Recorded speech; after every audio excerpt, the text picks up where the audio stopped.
mulai mendongeng saja, saya sudah dibetis-teris oleh seekor burung rangkong. Bayangkan bagaimana kalau teman semua mendengar kisah dari saya. Assalamualaikum warahmatullahi wabarakatuh. Salam sejahtera untuk kita semua. Perkenalkan, saya Akila Zahra, siswa SMP Negeri 3 Penyambungan, perwakilan Kabupaten Mandailing Natal. Pada kesempatan hari ini, saya akan menceritakan sebuah kisah yang mengajari kita mendengar jeritan alam, memahami arti rumah bagi setiap makhluk hidup, dan menyadari bahwa hutan bukanlah sekedar pepohonan, melainkan tempat lahirnya kehidupan. Sudah siap mendengar kisahnya? Kalau begitu, mari mengikuti perjalanan si Raka, burung rangkong, dalam dongeng yang berjudul Tangisan Terakhir Hutan Rimba, yang merupakan karya Akila sendiri. Alkisah. Di sebuah hutan rimba yang hijau, kehidupan berjalan damai. Pohon-pohon tua berdiri seperti penjaga bumi, sungai mengalir jernih seperti kaca, dan angin berbisik lembut di antara daun-daun.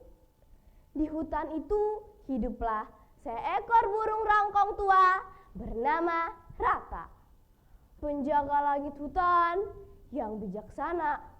Setiap hari ia terbang tinggi,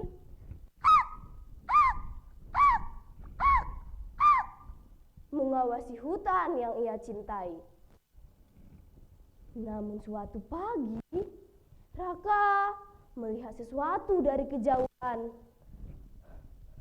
Asap hitam! Dan terdengar suara yang belum pernah ia dengar sebelumnya.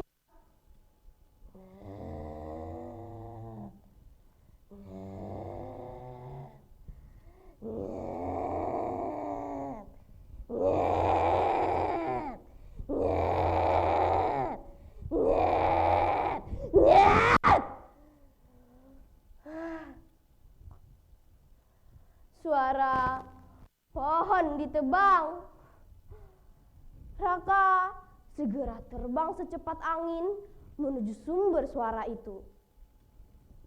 Ketika ia sampai, matanya terbelalak.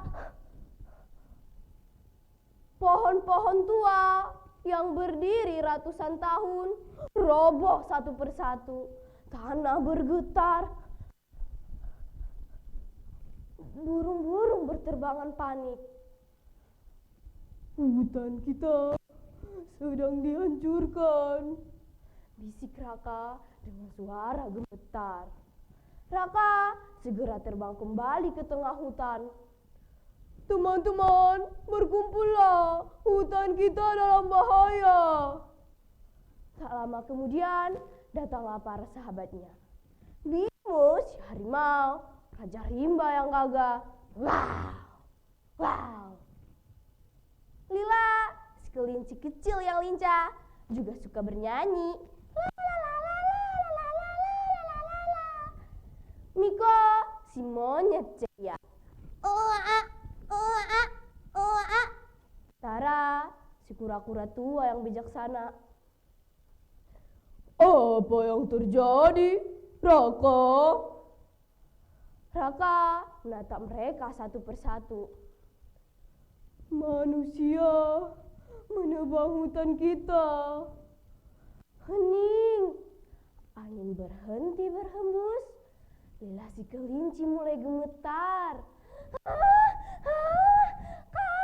pohon-pohon itu hilang, aku tidak punya tempat untuk bersembunyi. Miko, si monyet, memandang pepohonan tempat ia biasa bermain. Tanpa pohon, aku tidak bisa hidup. Tara, si kura-kura, menatap mata air yang mulai keruh.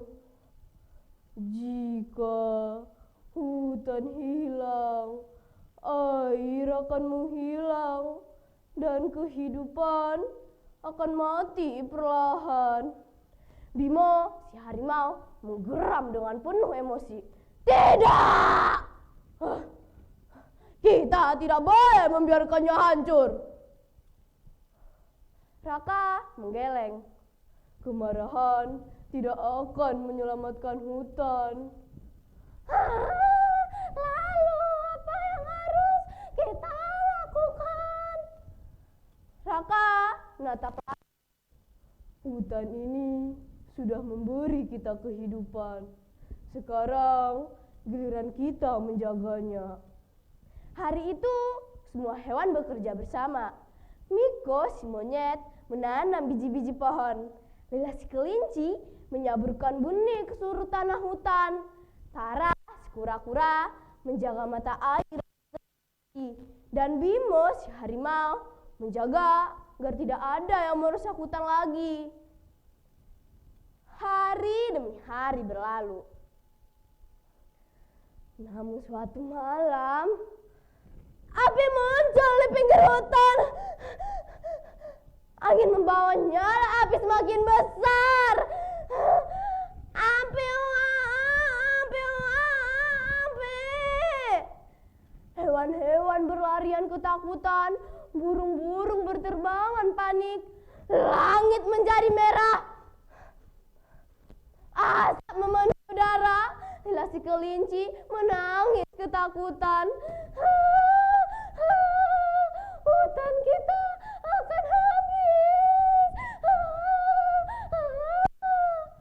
Raka segera terbang ke langit dengan suara lantang yang berseru. Semua hewan, kita selamatkan hutan kita bersama. Semua hewan bekerja bersama. Gajah-gajah membawa air dengan belalainya. Monyet-monyet mematahkan ranting agar api tidak menyebar. Burung-burung mengepakkan sayap membawa air dari sungai. Dan akhirnya api mulai padam, langit kembali gelap, hutan masih berdiri. Semua hewan terdiam, lelah namun lega. Tiba-tiba beberapa manusia datang melihat keadaan hutan. Mereka tertegun dengan apa yang mereka lihat. Hewan-hewan berdiri melindungi hutan mereka. Salah satu manusia berkata pelan, "Lihat, kita yang seharusnya menjaga alam justru hampir menghancurkannya."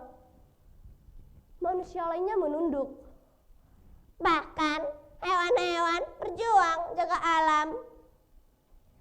Sejak saat itu manusia berhenti merusak alam. Mereka mulai menanam pepohonan baru. Hutan kembali hidup. Raka terbang tinggi di langit pagi. Dia melihat pohon-pohon tumbuh kembali, sungai kembali jernih, hutan kembali bernapas. Raka berkata dengan suara penuh harapan, "Teman-teman, hutan ini bukan hanya rumah kita." Bimo, si harimau, melanjutkan, "Hutan adalah kehidupan." Lila si kelinci memandang pepohonan muda lalu berkata, "Jika kita menjaga alam," seluruh hewan berkata bersama, "alam akan menjaga kehidupan." Dan sejak saat itu hutan rimba tidak pernah lagi kehilangan suaranya. Karena semua makhluk di dalamnya telah belajar satu hal yang sangat berharga. Menjaga alam berarti menjaga masa depan kehidupan. Sekian dongeng dari saya. Semoga cerita tadi membawa pesan kebaikan dan menghibur kita semua. Saya Akila Zahra, pamit undur diri. Wassalamualaikum warahmatullahi wabarakatuh.